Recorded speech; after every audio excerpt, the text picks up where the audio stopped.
Hello বন্ধুরা, সবাই আশা করি ভালো আছো, সুস্থ আছো। আজকের আরও একটা নতুন ভিডিওতে তোমরা অনেক স্বাগত আর ভালোবাসা।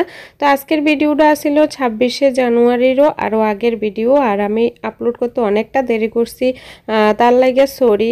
এটার কারণ হচ্ছে আমার কাছে অনেক ভিডিও জমা গেছে, তো প্রত্যেক দিনে ভিডিও আপলোড করতেছি, কোনো দিন পারলে 2টা-3টাও করতেছি, এরপরও শেষ হইতেছে না।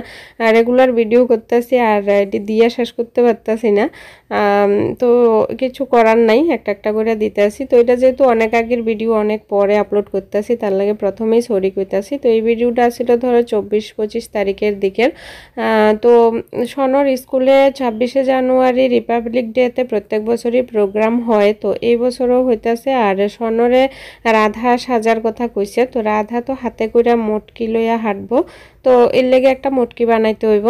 তো আমার বাড়িতে পাখির বাসার একটা মটকি আছিল, মানে আমরা আগে পাখি পালতাম, এখন আর নাই। তো পাখি এরকম ছোট ছোট পাতিলের মধ্যে, এরকম ছোট মটকির মধ্যে থাকতো আর কি। তো ওই যে মটকিটি আসিল, এটি এমনি পয়রা রয়েছিল, তো এটিরে ভাবছি যে একটু কাজে লাগাই। তো কেমনে বানাতে আসি পুরো ভিডিওটা দেখো, আশা করি তোমরা বুঝবা আর দেখতেও ভাল লাগবো তোমরা ভিডিওটা। তো এই মটকিটারে আমি প্রথমে ধুইয়া টুইয়া শুকাইয়া লইছি, তারপরে এটার মধ্যে একটু রং করতেছি, আর এটার মধ্যে একটু ছিদ্র আছে, কারণ পাখির আসা যাওয়া করণের লাগে এই ছিদ্রটি করা হয়েছিল। তো এবার এই ছিদ্রটারে মানে রিকভার করে আমি কিন্তু এই মটকিটা বানামু। আর এরকম একটা মটকি আবার বাজার থেকে কিনে আনবো, সময়ও কম, তো এর লেগে বাড়িতে আছে যখন একটু ছিদ্র আছে কিছু, মানে সমস্যার কথা না, এই ছিদ্রটা আমি ঠিক করে দেবো, রিকভার করে দেবো। তো চলো এটারে আমি রং করলাম, এবার রংটা শুকাইলে তারপর এটার উপরে ডেকোরেট করুম। তো তার লাগে আমি এনে অনেকটি জিনিস লইয়া বইয়া গেছি। এটি আমি তো হ্যান্ডমেড জুয়েলারি বানাই, তো জুয়েলারি বানানোর অনেক রকম ম্যাটেরিয়ালস আমার কাছে আছে। তো এটি সবটি লইয়া বইয়া গেছি, মানে যা যা দিয়া সাজানো যায় এরকম একটা আইডিয়া কইরা, কারণ এই রকম ধরনের মটকি আমি আর কোনো দিনও বানাইছি না, এই প্রথম। তো আগে তো বুঝতেছিলাম না কেমনে বানামো কি করুম, তারপরে অনেক ভাববা চিন্তা কয়েকটা জিনিস লইয়া বইছি যেটি দিয়া করণ যায়। এবার একটা একটা করে ট্রাই করে দেখুম যে কোনটা দিলে ভাল লাগবো, কোনটা কোন জায়গাতে দিলে ভাল লাগবো। তো প্রথমে ভাবলাম যে মটকির যে মানে উপরের সাইডটা, এটারে একটা ছোট্ট যে চিকন পার হয় না, মানে শাড়ি ব্লাউজে পার লাগায়, ওই রকম পার আসিল আমার কাছে। তো স্বর্ণ তো আগে ডান্স করতো, তো ডান্সের ড্রেস বানানোর লাগে এই জিনিসটি কিনছিলাম।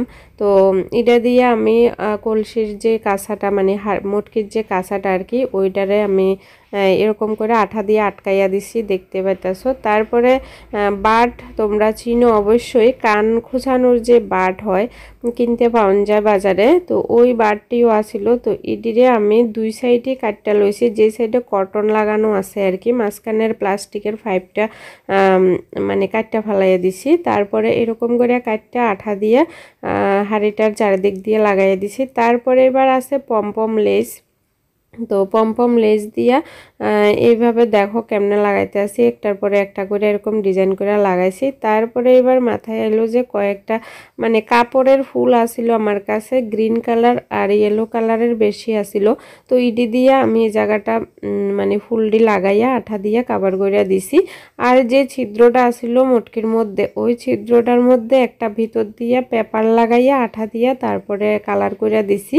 তো কিচ্ছু বোঝা যাইতেছে না, দেখো এখন একদমই বোঝা যাইতেছে না যে আমি এখানে কিছু লাগাইছি বা একটা ছিদ্র আসিল আগে, এটাও বোঝা যাইতেছে না। তো আমি তো কাপড়ের ফুলটি লাগাইলাম, তার উপর দিয়ে একটা একটা করে গ্লাস লাগাইলাম, এটা তোমরা দেখছোই। তারপরে কড়ির ডিজাইনের প্লাস্টিকের, মানে ডিজাইনটা কড়ির মতো ওইরকম প্লাস্টিকের কিছু জিনিস আসছিল, তো ইডি লাগাইলাম, একটা ইয়েলো কালার আর একটা ব্লু কালারের।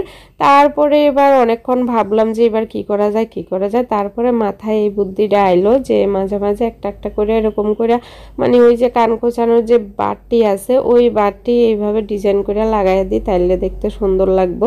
তারপরে একটা একটা করে এরকম করে লাগাইতে আসি। আর তোমরা কমেন্টে জানাইও মানে আমার এই ডিজাইনটা তোমরা কেমন লাগছে, হয়েছে কিনা বা আরও কিছু করা যাইতো কিনা, অন্যভাবে করলে আরও সুন্দর লাগতো কিনা কমেন্টে জানাইও। আর বার দিয়ে যে এই ডিজাইনটা করতেছি আমার মনে হয়েছে যে এই ডিজাইনটা করার পরে মটকিটা খুব খুলছে, মানে খুব ফুটে উঠছে আর কি, দেখতে খুব সুন্দর লাগতেছিল।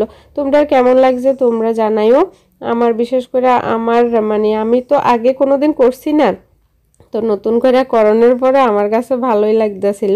তো এই ফাইনাল মটকি রেডি। তারপরে হয়েছে এবার আমার দেওয়ারের ছেলে হয়েছে ডান্ডিয়া নাচবো, তো ডান্ডিয়া নাচানোর লাগে ডান্ডিয়া রেডি করতে হইব। এর লাগে দুইটা ডান্ডিয়া লইছে, সনর বাবাই রেডি করে দিছে দুইটা লাঠি একদম সুন্দর করে চাচ্চা টাচ্চা, তারপরে আলতা দিয়া রং করে রোদে শুকানো হয়েছে। তো আমি মানে ডান্ডিয়া কেমনে খেলাই এটা একটু ট্রাই করতেছিলাম আর কি, তো পারতেছিলাম না। আর তারা স্কুলে প্র্যাকটিস করাইতে আছে ডেলি ডান্ডিয়া কেমনে নাচে। তো এবার এটারও একটু ডেকোরেট করুম। তো এটার লাগে ওই যে পাড় আছে শাড়ি ব্লাউজে লাগানোর যে পাড়টা, যেটা আমি হাড়ির কাঁচার মধ্যে লাগাইছিলাম, ওইটা দিয়েই একটু ডিজাইন করানোর চেষ্টা করতেছি। কারণ ডান্ডিয়া ডিজাইনও তো কোনোদিন করছি না, তো নিজের মাথার থেকে যে দূর আইডিয়া আছে এর দূরই করার চেষ্টা করছি। তো এইটুকু কইরা পুরা ডান্ডিয়াটার মধ্যে 4টা-5টা করে করে লাগাইয়ে দিছি। তো আমার মনে হইতেছে যে সিম্পলের মধ্যে এইটুকুই যথেষ্ট, বেশি হিজিবিজি করলে আবার খুল্লা টুল্লা পড়া যেতে পারে, কারণ এটি দিয়ে তো নাচানাচি হইব না, একটার সাথে একটা বাড়ে দিব। তো অনেক মানে অন্য জিনিস লাগাইলে খুল্লা টুল্লাও যাইতে পারে। তো এইরকম বানাইছি, কেমন হয়েছে জানাইও কমেন্টে। তো এই দেখো আমার রাধার মটকি আর ডান্ডিয়া একদম রেডি।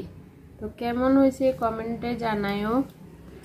তো এটি হয়েছে রোদ্রের লাগিয়া, এই যে সিম্পল ডিজাইন দিছি, এটির মধ্যে তেমন কোনো ডিজাইন দেওয়ার মতো আমার মাথাতে আর আইতেছে না, তো এর দূরে আইসে এর দূরে দিছি। তো আর মটকিটার মধ্যে একটু বেশি মাথা খাটাইছি। তো কেমন হয়েছে কমেন্টে জানাইও। এই যে এটার মধ্যে একটু তুলা দিছি, তুলাটি হয়েছে মাখন, মটকির মধ্যে মাখন থাকে এর লেগে মাখন দিছি, এই যে তুলা। তো এটা লইয়া 26শে জানুয়ারিতে রাধা সাজবো, তো এইভাবে নিব আর কি মটকিটা, রাধার মটকি। তো তোমরা তো ব্লগ দেখবেই 26শে জানুয়ারি। তো চলো কেমন হয়েছে জানাও কমেন্টে, ভালো লাগলে লাইক করে দিও, চ্যানেলটা সাবস্ক্রাইব করে দিও, আর যারা ফেসবুক পেজের থেকে দেখতে আসো পেজটা ফলো করে দিও। তো সবাই ভালো থেকো, সুস্থ থেকো, দেখা হবে নেক্সট আর একটা ভিডিওতে।